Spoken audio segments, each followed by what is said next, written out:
And I've always believed that the more you give, the more you receive, because I'm a witness of that. Hey, it's just something that I live. It's just something that I live. Hey, hey, hey. It's just something that I live that this world don't live. It's just something that I feel that this world don't feel. I gotta keep it real. J.E. Get 'em. It's just something that I live that this world don't live. It's just something that I feel. Welcome to the Let Bob podcast. It's your boy Ant. Unfortunately, again, my boy Dave's not here with us. But it's all right. He getting that family time in. You know how we feel at Bob, family first. So we're going to keep, supporting Dave and letting him do what he do. He's going to be back on the show soon. Man, today we're in Jacksonville, Florida at Lit TV, Black-owned TV network. Man, this is so exciting for the Bob team. And then on top of that, man, I got my unc in the building. I talk about him all the time, and I got him on the podcast, man. My Uncle Dexter, he owns Davis Law Group down here in Jacksonville, Florida. Independently owned. He doing this thing, one of the best in the business down here in Jacksonville. Personally, I think he's one of the best in the building in the country.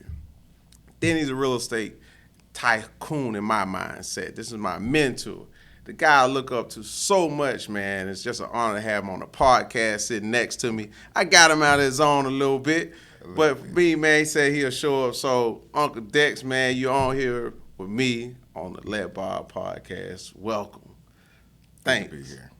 So before I start, I want to publicly say, man, thanks for all you do, man.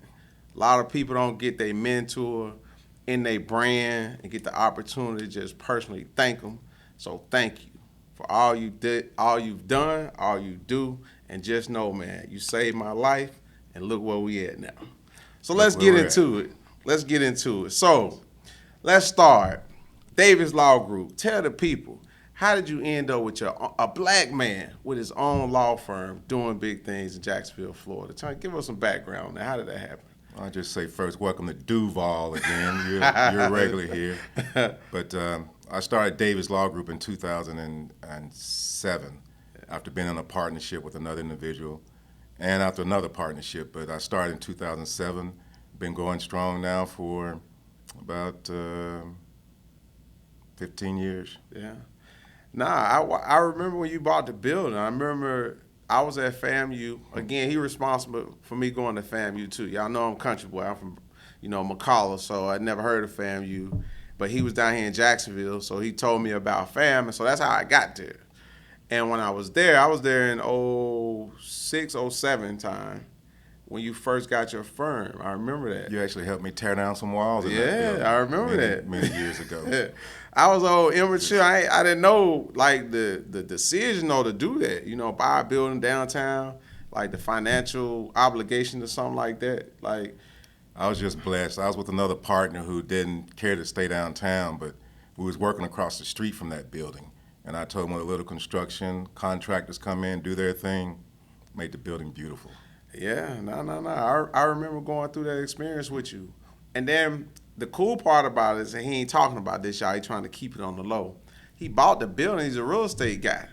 So, that was the smart part. He got a firm, but his firm is inside the building that he owns. That's the part that's the financial literacy piece that he's not telling us about. So tell us, why did you do it that way? Why didn't you just rent from somebody? What made you purchase the building? Well, we were renting from someone across the street. We were paying $4,000 a month. Okay. And the building, once I financed it, was like $2,800 a month. So my business, Davis Law Group, pays my other business, Van Davis Properties, to rent from there. And I also had tenants in the building as well. So lucky for me, the building was paid off pretty quick. And here we are. And so now y'all see why he's my mentor, right? He's always been just really good with making his dollar be worth more than a dollar. And sometimes his dollar's like worth $3, $4 because he's really smart with how he does his money, just how he goes into a financial situation. Something else that he taught me early on was credit card management. One thing I've always admired about him, he don't believe in carrying no credit card debt. month to month. He gonna pay that card off. And when I was young, he's telling me this stuff. I'm like, what do you mean? Like why are you paying off? And so he put me on the whole deal with interest and how that worked. But something I want to ask is, well, where did you get it from? Because I know Granddad ain't teach that. I don't think he did, at least. Well, Dad was kind of frugal. He was cheap. But trial and error, learning and getting ripped off and growing. You were lucky because I gave you books on tapes and stuff. Yeah. And you learn quick and listen to different. I used to listen to a lot of autobiographies. When I was going to law school, I actually commuted from Jacksonville to Gainesville, which is about 75 miles each way every day during law school. So to spend my time wisely, I would listen to a book going into Gainesville, and on my way back, listen to my notes that I've taken that day at school to try to be more time management. But it worked, and I told you about the books on tape. You thought I was boring. I picked you up from Tallahassee. We're headed to Birmingham. I said, look, we got to listen to a book on tape. You're like, and then you got hooked. But and that helped me, the books on tape, and helped you as well. Yeah. Nah, he right, though. He put me on, not Dave Ramsey, Robert Kiyosaki. Kiyosaki, Rich Dad, Poor Dad. The first time I heard that was on an audio book with him. And I used to be like, man, why we got to listen to these boring books? Like, what are they talking about? And so after being forced, I got some of the concepts that Robert Kiyosaki was talking about from the real estate side of things, and definitely started to embrace them in my journey. And let them know you became my realtor in Birmingham. I got some rental properties there, and taught him how to be a real estate agent, because he was buying, and he would want to go into a deal just because they made an offer on something. They're not going to go for that. Yeah. I'm like, well, you don't know that. This is what I'm willing to offer. I'm not looking for a house. I just want one. So, and it worked. I remember that. Yeah, I forgot about that though.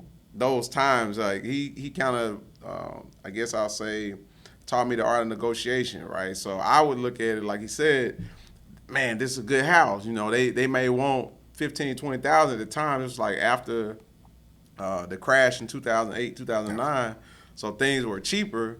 And so for me, I just be like, hey, let's get it for this 15 or this 20. And he'd be like, offer him 8. I'm like, 8? Like 8? That's insulting. Just a little bit more than 8. Maybe 10 to 12. And he'd be like, no, just offer it. I don't have to buy the house. I think that was the lesson, though. It's like he didn't have to do it. You know, he's in a really good financial position. I didn't fall in love with the house. Yeah. It's just a house. Yeah. And, this whole idea, because I've done a lot, as you guys know. I've tried a lot of different businesses. And one thing I would try to do is I would think it was that deal. Like, I got to get that deal. But what he taught me was, it's always a deal. Be a deal tomorrow. Be a deal the next day. It's always a deal. And so when you can approach it like that, it definitely changes how you decide if you want to move forward. And it gives you a stronger negotiation power. And in Alabama, the housing market, too, was a lot more reasonable than it is here in Jacksonville. And when the 2008 crash, I lost a lot of money in the 401k, and I started thinking, you know, what can I do differently? And I had wrote a paper in undergrad when I was in England about real estate. And I just made a point then every year to buy a house from 2008 up until about 2020. But I was buying a house every year, trying to build a portfolio of rentals. And all those houses are paid for. I paid cash for all of them, renovated all of them cashed, and they all bring income. And that's just, I've been blessed to be able to handle money that way. My dad, as you know, worked at a steel mill for 42 years, probably didn't make over $12 an hour, and he was very frugal, drove a school bus. This cat would get off work at 7 in the morning, work 11 to 7, get off work, get us kids to school by 8 o'clock, then come back at 3 o'clock, pick us up, and then get us home and work us.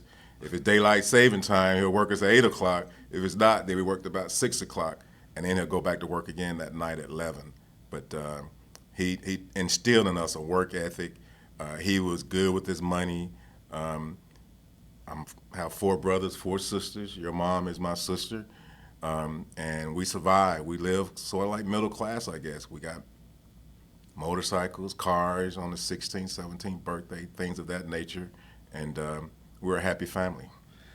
Yeah, nah. So that's something you bring up about granddaddy. You probably gonna be my only guest who can even talk about doing this though. So he used to work in the field, y'all. That's why they call me a country boy from Alabama. Every jury I picked here in Jacksonville, they know I'm a country boy from Alabama. So throw that in.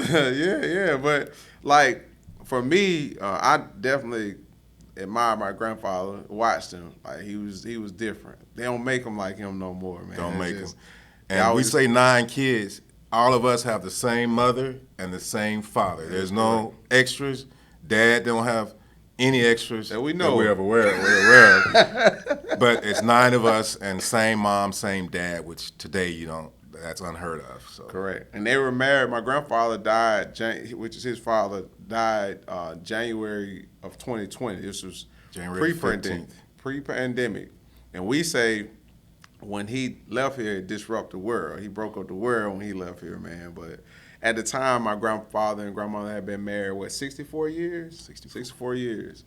And so just always admirable of that family structure just as a whole. Because to his point, you just don't see that no more. That family structure is just not there. But what I wanted to focus on is you working in the field, because do you think having to do that, growing up in the country area, gardening to that capacity of granddaddy's whip, did that make you who you are? Do you believe it made you who you are? it did. It made me a better person. It also made me want to do something different because I didn't like doing that type work. And when I got of age, 17, actually Dad had sort of pissed me off, and so all I wanted to do was I guess chase women and play sports. And I was like, well, I'm gonna work. So I ended up joining the military, joined the Air Force at age 17.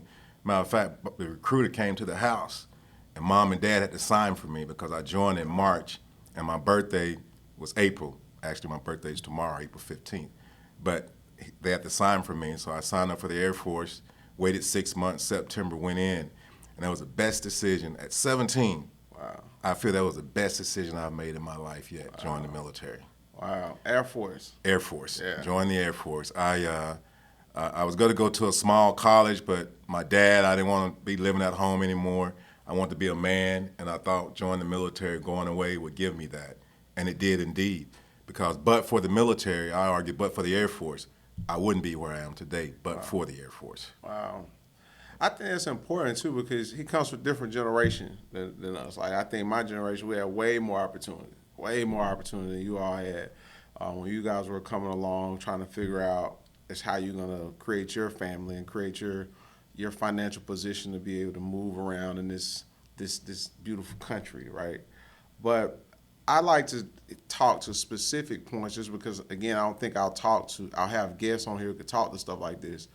But I remember a story you telling me about what even made you want to become a lawyer. Yeah, I met this African American, and he's a judge now in South Florida, Fort Lauderdale. And I was working then as a paralegal. I started in the Air Force as an administrative specialist, and then I cross-trained after 3 years into paralegal. And I went to England, and Bentwaters, England, met him, and I was taking classes at night. He's like, why don't you think about law school? I said, looking at all the books behind him, there's no way I can learn all that stuff. He said, it ain't about learning it. You just know how to find it. And he told me to step down 2 doors, and I followed his direction, stepped down 2 doors, look in there, and there was this person that you wouldn't think was an attorney. And I went back and I taught, he said, well, if she can do it, why the hell you think you can't do it? And that kind of stuck with me. So I finished up my undergrad over there, and I came back to the States. I met racism in Valdosta, Georgia, at a Moody Air Force Base. And I tell people, sometimes what you think is an obstacle, it's just God's way of sending you somewhere else. I met this guy, and he didn't like me much, and I felt that he was a racist. And I told him I'm getting out of the military come next July. They laughed at me because I had got Paralegal of the Year over in England, and they call it Paralegal of the Year for Europe. I got that the year before, and then here it is a year later, I'm saying I'm getting out of the military. Because my goal was to stay in for 20 years, and I decided to get out. But then I got out, and I talked with him. He told me, look, go to the University of Florida. You're in Jacksonville. It's close to you. I said, well, let me finish up undergrad here in Jacksonville. I was working full-time at a moving company. I was a claims manager, and then I was going to school full-time here in Jacksonville. Wow. It was a lot of work. I was by myself, so I didn't have any kids, no wife. It's just me. So a lot of my time was built on trying to make myself better. Did that. Eventually got approved to go to the University of Florida, go Gators, and went there for 2.5 years. I didn't use it 3 years of law school. I didn't take a break because I hated law school. I wanted to get out of there. And they offered me a job as a state attorney over one of the summers, making like $6 an hour. And I was like, I'd rather go to school and finish than to make the $6 an hour and then have to go back. So did that. Also, while I was in the reserves, I stayed in the military. I stayed in the Air Force Reserves. So here I am traveling to Charleston 2 weekends out of the month and then going to law school every day. Wow. And that was kind of my life back then. But it was a sacrifice, as I say, delayed gratification. But it was, looking back, it was well worth the effort. No, I see you now. You know, I wasn't privy to understand that because I was in McCullough while he was doing all this stuff. And so when they would come home and, you know, take us out and, you know, show us on the town, I would think, like, I want to be like him. He's like the richest person I know in my mind. That's what I'm saying. He telling me I wasn't rich then. He's rich now. But he wasn't rich then. But for me, he's saying a lot of things that, like, we like to talk about. And, like, I definitely like to push when I'm, you know, communicating value and communicating ownership and entrepreneurship. It's hard work. Like, you're looking at the result of hard work. This gentleman didn't just get to the success he is now just by chance. He got there by commitment, willing to put in the work when obstacles are presented. Didn't let that deter his thought process, and he continued to chase his dream, chase his goal, and do what he had to do. And now today, he's in a really strong position financially based on all those decisions. I think we as people often look at the result of a person and think it was easy. Yeah, they look at the glory but don't know the story. Oh, man. Because it was days I stayed up late at night and talk about Dad. I would think about the hard work that he put in. I'm up at night maybe 11, 12 o'clock reading something and thinking I'm tired. But then I thought about what he did for all our kids, all his kids. And, you know, in this world, I do criminal defense work. They said 1 out of 3 black men are in prison. I have 4 brothers. It's 5 of us. None of us ever been in prison. The only one that's been there is my brother David, but he worked there. Yeah. He went in, but he was released and came back out. But and we're lucky, the family, that out of 5 boys, none of us ever been to any kind of prison. And it just says a lot about Dad. But with all the hard work he did, it made going to law school, when I'm up at 12 and thinking I'm tired, it woke me up to stay up to 2 to 3 o'clock to get done what I need to get done, basically. I could see that. I could see understanding and seeing, like, hard physical work, you know, and then you're on a journey where it was more mental work. But still applying those same principles to achieve your success. Another interesting thing about how you've moved is you help people all the time. Like, one thing I learned from you is helping people, and learn from you and watching you is you're always helping people. Like, that's like I think a principle you stand on just from watching you. You're constantly helping people, helping clients, helping families. You're known to be the person who helps people often. Like, where did you get that from? Where did you get it from? Or, like, why do you do that? The more giving spirit was Mom, I think, your grandmother. She always said, "You just like me, you love to give," after she's asking for me to give her something. But Mom, she's always a giver, and I've always believed the more you give, the more you receive, because I'm a witness of that. You know, I gave to you one day. You had big tires on your car. I used to give Christmas gifts to all the nieces, nephews. I used to give them $50 or $100, and every year at Christmas time. So I came into town in Birmingham, but suburb of Bessemer, and it was at a flea market, I think. he pulls up Anthony here in a expedition with big old tires on it and needle on E. And he said, but for me giving him that $100 that Christmas, he didn't even have much gas to get home, but his car was looking good. And he would laugh because they were like, you don't dress fancy, Unc. You don't do this and do that. I'm just a country boy from Alabama, man. It doesn't take much to please me. I just try to do right, give back, and things work out. The more I give, the more I've received. So I'm a witness to it, and I've adopted that same mentality. Just always trying to help people, trying to figure out, how can I use my network or my ability to try to help others. And I feel like God just finds a way to take care of you, make sure you're good. One thing we hopped over, and I definitely want to highlight this because I want the audience to know, the power of giving. This guy gives his sisters and his brothers and his parents. Unfortunately, my grandfather's no longer here, but I think you still give granddad a portion to grandma because she won't it. Yes. Every year, this guy writes him a check, man. Every year. Every New Year, I got a picture of my family in the office. I look at them every day, coming in and going out, and the firm is called Davis Law Group. Mm-hmm. So I just I told God, if I have a good year, that I would share. And so far, knock on wood, every year I've been in practice, I've shared because I've had some good years every year. And it's called the Davis Law Group, and I tell them, hey, family, you guys are Davises, and when I prosper, you guys can hopefully prosper with me. And they're delighted to see me every year at New Year's because they know I have some checks you got coming. Them checks. And that's because I've been blessed. So I'm trying to see, how can I get a check? I ain't got a check yet. I can't get a check for nothing for some strange reason, but maybe one year I'll get a check. You owe me. I've invested in several of your adventures. Yeah, he has. Your ventures, and it will eventually pay off. But and I follow him too. So I've given checks one time when I had a decent year.